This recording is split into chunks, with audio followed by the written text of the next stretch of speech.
말씀의 제목을 주보에 싣고 나서 먼저 간사님께 드리고 나서 이제 주보에 출력된 본을 가안을 받아보게 됐습니다. 근데 이제 그 가안을 받아보니까 제가 낼 때는 몰랐는데 그 주보에 실린 거를 보니까 뭔가 좀 제목이 이상하다라는 생각을 갖게 됐어요. 신앙의 안전지대, 참 좋은 말입니다, 그죠? 신앙의 안전지대. 근데 신앙의 안전지대에서 머물러라가 아니라 벗어나라라고 지금 제가 지었거든요. 제가 지었어요.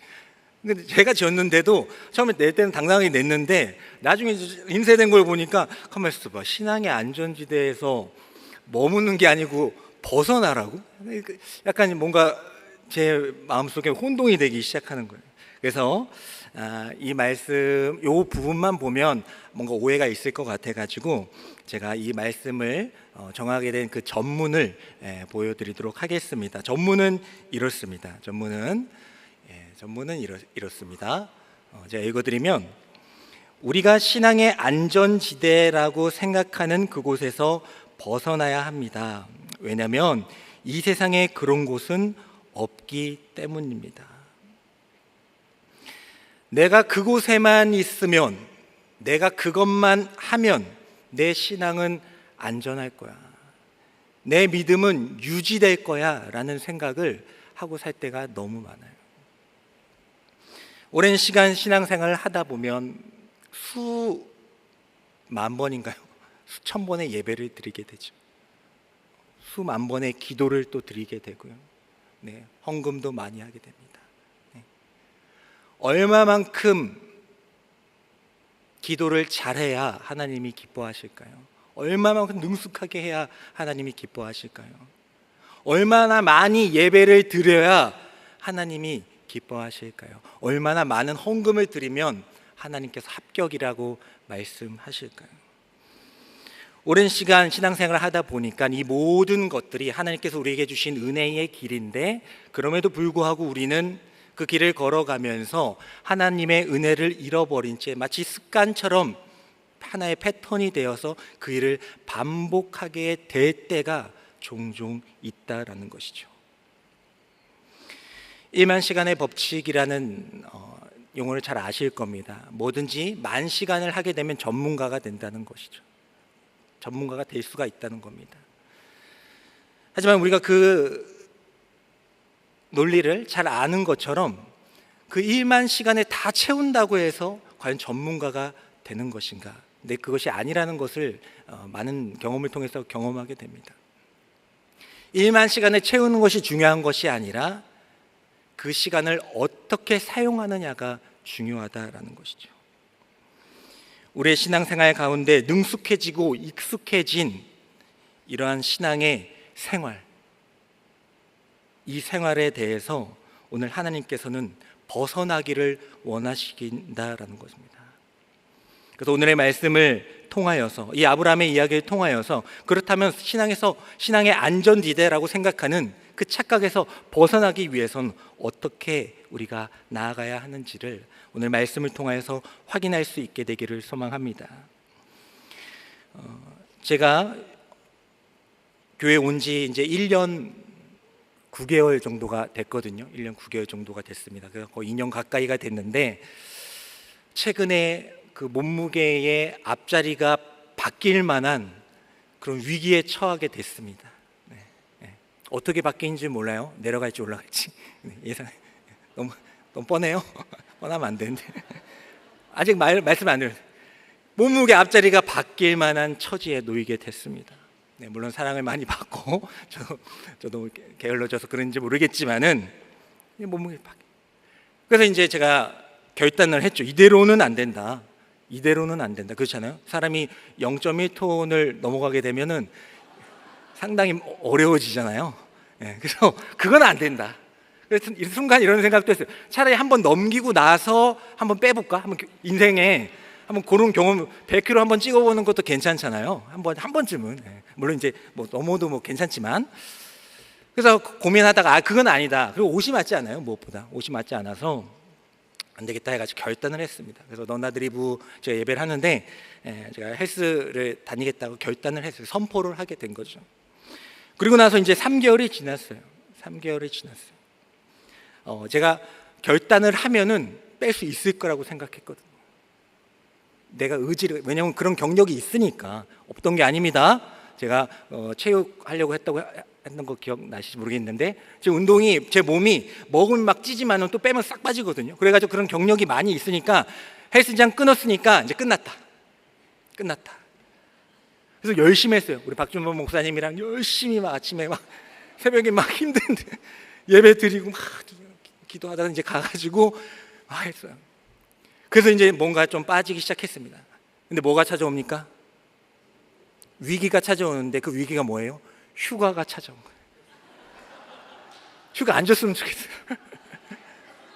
쭉 갔는데 휴가에서 딱 끊기. 그래가지고 다시 정체됐던 무게가 내려가지 않고 올라가기 시작했다는 거예요. 의지만으로 안 된다는 거예요. 여기 마음을 다하고 뜻을 다하고 힘을 다하여 주님을 사모하겠습니다 라는 그 의지만으로는 안 된다는 겁니다. 며칠은 갈지 몇 달은 갈지 모르겠지만 그런 의지만으로는 결코 그 신앙의 안전지대라는 그 착각 속에서 벗어날 수 없다라는 것입니다. 그렇기 때문에 하나님은 우리를 은혜의 자리로 부르시는 것이죠. 오늘 말씀 우리가 잘 알고 있는 말씀입니다. 너는 친척 본토 친척 아버지의 집을 떠나 내가 내게 보여줄 땅으로 가라 하신 하나님의 약속이죠. 근데 이 말씀을 우리가 읽게 될 때에 아브라함의 처지를 생각하면은 정말 결코 이게 쉬운 결정이 아니라는 것을 우리가 알게 됩니다. 고향을 떠나고 또 그런 문화를 떠나고 그런 가치관에서 평생 살았는데 그것을 벗어나는 것, 또 아버지의 그런 가풍과 그런 것에서 벗어나는 것이 결코 쉬운 것이 아닙니다. 단순한 이주를 뜻하는 것이 아니라 자신이 의지하고 있던 모든 것을 포기해야만 하는 상황. 하지만 그러한 상황 가운데에서도 아브라함은 결단하고 그 길을 나서게 됩니다. 우리는 알고 있지만 그 가나안 길을 걷게 되는 것이죠.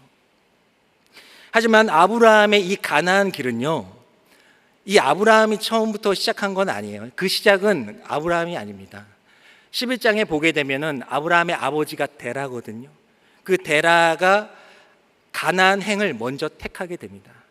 그래서 아브라함과 그의 아내 사라와 그리고 그의 조카, 자신의 손자이죠, 롯과 함께 가나안 행을 먼저 출발을 합니다.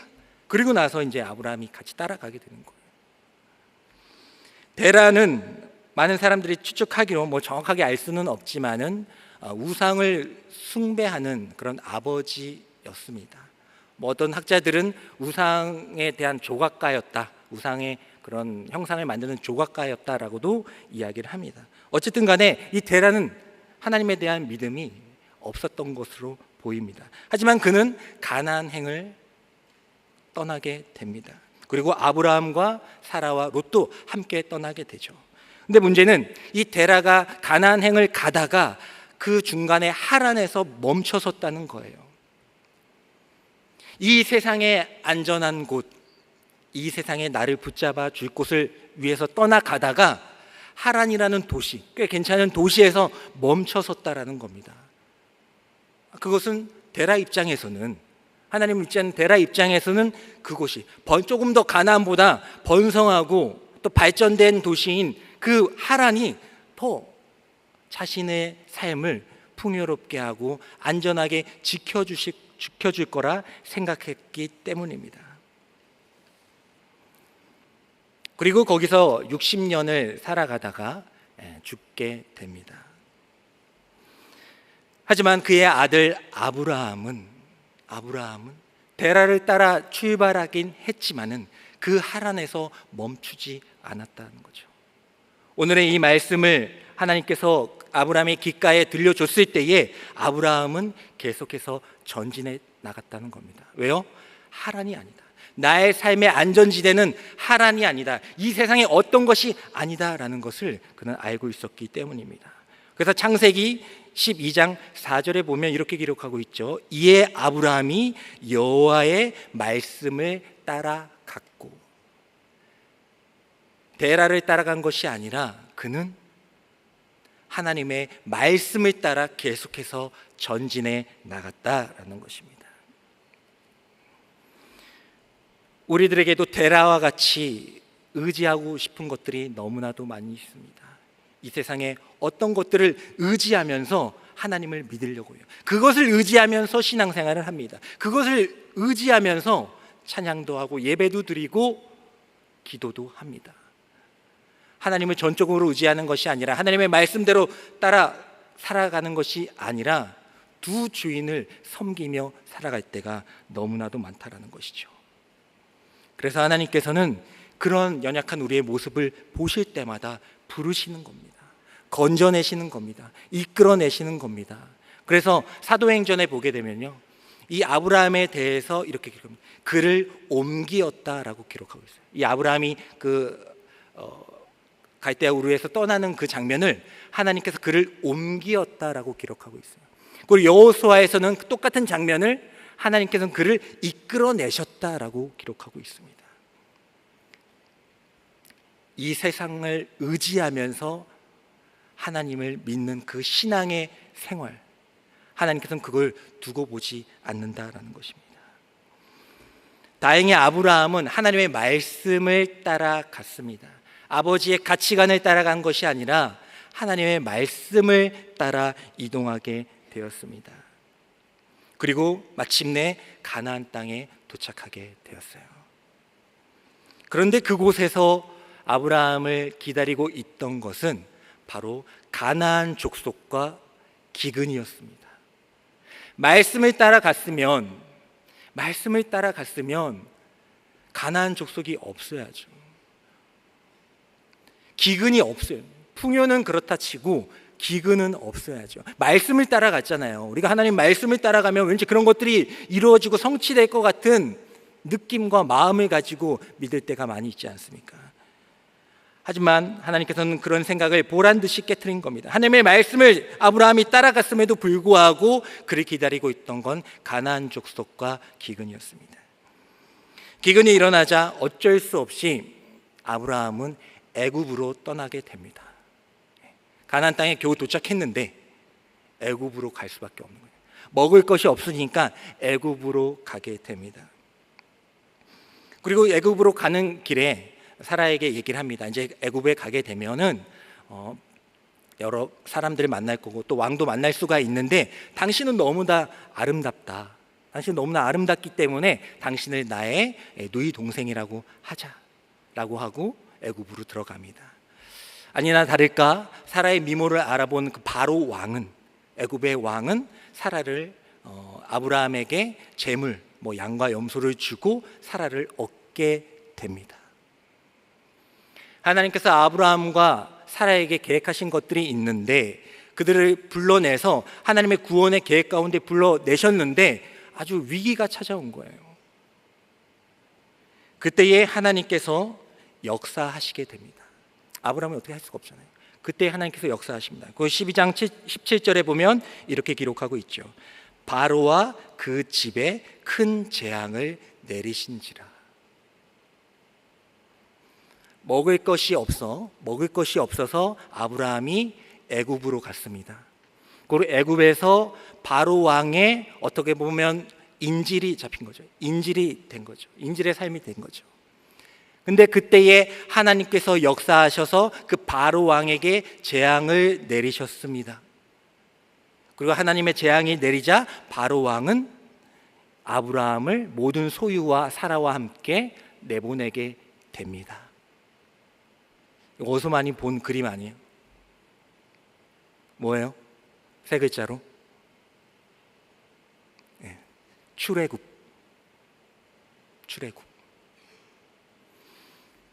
먹을 것이 없어서 애굽으로 갔다가 그곳에서 인질로 또 노예로 잡혀 있다가 하나님이 재앙을 내리셔서 바로가 겁을 먹고 그래서 모든 재물과 사람들을 풀어준 사건. 이 출애굽이죠. 아브라함은 알게 된 거예요. 하나님의 말씀에 따라 산다고 할지라도 우리 가운데 고난과 역경은 찾아올 수 있다라는 겁니다. 하나님의 말씀대로 산다고 그런 게 없는 게 아니에요. 하지만 하나님의 말씀대로 살아갈 때에 고난과 역경은 찾아오겠지만 하나님께서는 그 가운데에서 그를 건져내신다라는 것을 아브라함은 체험하게 된 겁니다. 어떻게 보면 아브라함에게 가장 첫 번째 기적이자 은혜의 체험일 수가 있겠습니다.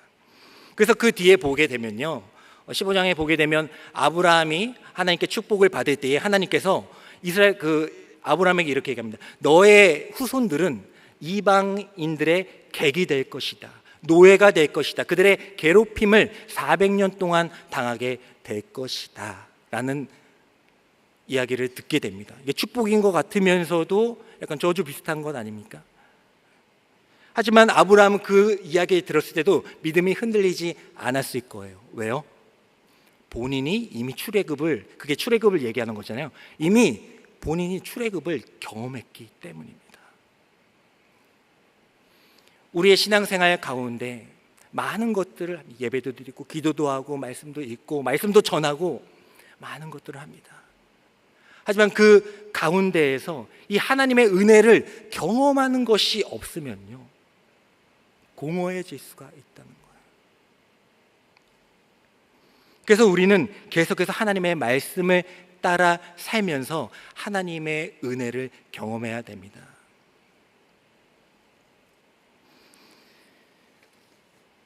물론 하나님의 말씀을 따라 살게 될 때에 이런 어려움은 찾아옵니다. 위기가 찾아오기는 합니다.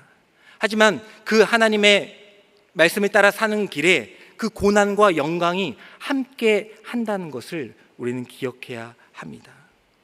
십자가 없는 영광은 없는 것이죠. 우리가 잘 알고 있는 테슬라를 창립한 일론 머스크가 있죠. 일론 머스크가 있는데, 일론 머스크가 이제 스페이스 X라는 그런 우주선에 관한 그런 그 회사를 창립하게 됐습니다. 창립하게 됐을 때에 이제 많은 사람들의 인재들을 모아야 되잖아요. 인재들을 모아야 되는데 그때에 탐 뮬러라는 한 어떤 과학자를 기술자를 영입하게 됩니다. 그리고 그와 함께 시작을 하게 돼요. 근데 시작을 하게 될 때에 아직 어떻게 될지 모르니까 실패할 수도 있고, 사실 그 우주를 왕복하는 그런 거를 계획한다는 게 결코 쉬운 일은 아니잖아요. 그때의 탐밀러는 이렇게 얘기를 합니다. 나의 연봉 2년치를 먼저 달라. 그러면 하겠다. 같이 시작하는데, 머스크와 탐밀러가 같이 일을 시작하는데 아주 중요한 핵심 부품을 만드는 기술자니까 같이 시작할 수밖에 없는데, 이 탐밀러는 2년치 연봉을 먼저 달라라고 얘기를 합니다. 그 이야기를 들었을 때에 일론 머스크는 이런 생각을 했습니다. 이 사람은 나와 공동 창립자가 아니라 나의 직원이다. 왜냐하면 이 사람은 리스크를 감당하지 않기 때문이다. 하나님의 길을 가는 데에 리스크는 늘 동반합니다. 리스크 없는 꽃길만 가는 신앙생활은 없다라는 것이죠. 그래서 우리는 하나님의 말씀을 따라 살면서도 항상 리스크를 감당할 수 있는 마음을 가져야 돼요. 고난을 대비하는 마음으로 그 길을 걸어 나가야 한다라는 것입니다. 그 이후에 아브라함은 이제 다시 네게브를 지나서 다시 가나안 땅으로 돌아오게 됩니다. 돌아오게 된 이후에 이제 하나님의 은혜를 경험했잖아요. 처음으로 경험했잖아요. 하나님의 은혜를 처음으로 경험하게 됐습니다. 그때에 이제 제단을 쌓게 되죠. 그리고 여호와의 이름을 부르게 됩니다. 그것이 창세기 12장 8절의 말씀에 기록되어 있습니다. 그곳에서 여호와께 제단을 쌓고 여호와의 이름을 부르더니, 그전에도 가나안 땅에 도착하자마자 제단을 쌓았어요. 그때는 여호와 이름을 부르지 않았습니다. 하지만 하나님의 은혜를 경험하고 나니, 그 고난과 역경은, 그 리스크를 다 감당해 보고 나니, 이제 하나님의 은혜를 알고 나니 이제 여호와의 이름을 부르기 시작했다라는 것입니다. 여호와의 이름을 부르는 게 뭡니까? 그냥 단순히 그냥 하나님을 찬양하는 것이 아니라 많은 사람들에게 신앙을 고백하는 것이죠. 나의 구원자는, 나를 구원하실 분은, 나를 출애굽시키실 분은 바로 여호와 하나님이시다. 이렇게 신앙을 고백한 이 아브라함은 그 믿음이 이제 굳건해지게 된 겁니다. 은혜를 경험해야, 반복되는 신앙생활로 끝나는 것이 아니라 그 신앙생활 가운데에 말씀을 따라 사는 그 리스크를 감당하면서 은혜를 경험해야, 하나님이 역사하시는 것을 경험하게 될 때에, 그때에 하나님을 나의 구주로 고백할 수가 있었다는 것이죠. 그리고 나서 아브라함과 롯의 이야기가 이어집니다. 이제 하나님의 은혜를 경험했어요. 나는 이 가나안 땅에도, 우리 아버지가 가나안 땅으로 가기로 했었는데 이 가나안 땅에도 안전지대가 아니었구나. 하란도 안전지대가 아니었구나. 애굽도 마찬가지이구나. 이제 그걸 깨닫게 되었습니다. 그리고 이제 나에게 있어서 안전지대는 나를 구원하시는 하나님의 그 말씀을 따라 사는 삶, 그것이야말로 안전지대라는 것을 깨닫게 되었어요. 그리고 나서 이제 롯과 함께 살아가게 되다가 우리가 잘 알고 있는 땅을 롯과 헤어지는 장면이 나오게 됩니다. 가나안 족속들이 이제 너무 정착하고 있으니까 롯과 함께 살아가기가 너무 어려운 거죠. 롯의 목자들과 아브라함의 목자들이 양의 그 가축지를 가지고 서로 다투게 되는 거죠. 그래서 이제 서로 갈라지게 됩니다. 갈라지게 되었을 때에 아브라함이 롯에게 얘기를 하죠. 네가 좋은 땅을 선택해라. 네가 동으로 가면 내가 서로 가고, 내가 서로 가면 내가 동으로 가겠다. 근데 누가 봐도 요단강 동편이 훨씬 좋아 보였거든요. 위아래가 있어야 되는데 롯은 당연하게 요단 동편을 선택하게 됩니다. 누가 봐도 그곳이 풍요로워 보였기 때문이지. 아브라함은 롯에게 선택권을 양보했습니다. 근데 그렇게 할 수 있었던 것은 동쪽으로 가느냐가 중요한 것이 아니다. 서쪽으로 가는 것이 중요한 것이 아니다. 어느 것을 선택하는 것이 풍요와 안전을 보장하는 것이 아니라 어느 곳을 갈지라도 하나님의 말씀을 따라 사는 삶, 하나님과 함께하는 삶이야말로 나를 지켜줄 수 있는 안전한 삶이라. 물론 그 길을 걸어가기 때에 고난과 역경은 찾아오겠지만은 나를 구원하실 하나님을 고백하면서, 신앙 고백하면서 나는 살아갈 것이다 라는 고백을 가지고 양보할 수가 있었다. 성격이 좋아서 양보한 것이 아니라는 것이죠.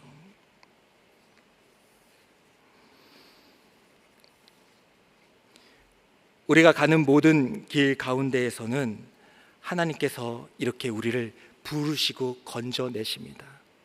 이대로 그냥 신앙생활 잘 하다가 갈 것 같지만은 하나님이 보실 때는 그게 아닐 수가 있어요. 우리가 생각하기는 예배 잘 드리고 기도 능숙하게 잘하고 말씀 잘 전하고 헌금 많이 하면, 그렇게 적립식으로 채워가고 쌓아가면 안전해 라고 생각할 때가 많이 있지만 하나님은 그것을 가만두지 않습니다. 혼내려고 하는 게 아니라 우리를 구원해 내셔야 되기 때문이에요.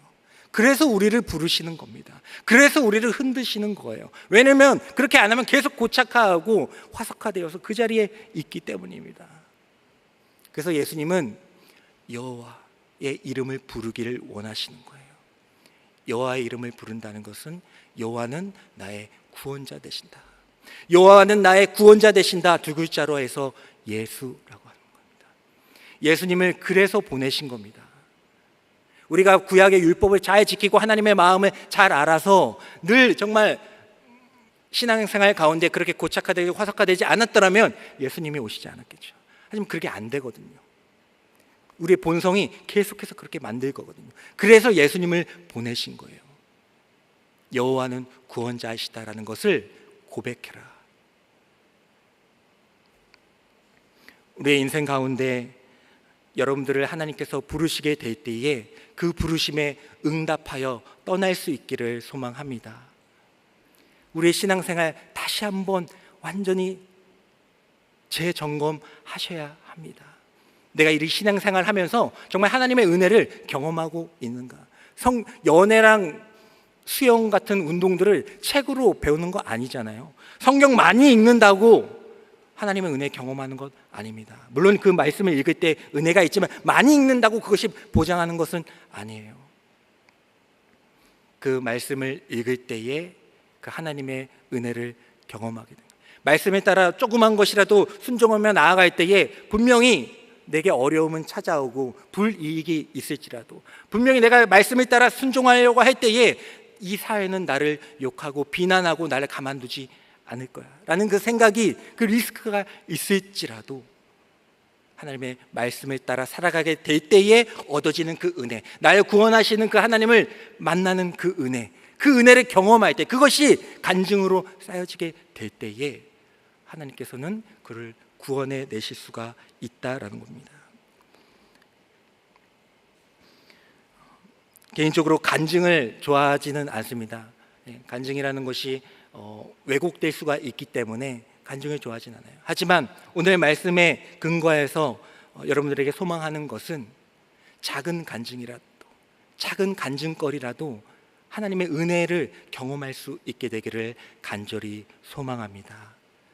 나를 구원하시기 위해서 내가 의지하고 있는 모든 것을 다 끊어내실 수도 있는 하나님, 그렇게 해서라도 나는 그걸 어떻게든 붙잡고 의지하면서 살려고 하는데, 두 주인을 섬기려고 하는데, 그 내가 붙잡고 있는 그것을 끊어내면서까지, 살점이 떨어지는 그 아픔을 견뎌낼 정도로 너무나도 아프게 그것을 끊어내면서까지 나를 움직이시고 끌어내시고 부르시는 그 하나님의 은혜를 작게 작게 경험하며 살아갈 수 있게 되기를 간절히 소망합니다. 사랑의 주님, 감사합니다. 주님은 우리를 사랑하셔서 언제나 저희를 부르시는 줄 믿습니다. 이제는 그 부르심의 그 음성을 알아듣는 양들이 되게 하여 주시옵소서. 주님이 부르실 때에 우리를 구원하기를 원하신다라는 그 하나님의 마음을 예수 그리스도를 통하여 확증하며 나아가게 하여 주시옵소서. 그 길을 걸어갈 때에 어려움이 너무나도 보입니다. 오랜 신앙생활을 하다 보니까 너무나도 잘 보입니다.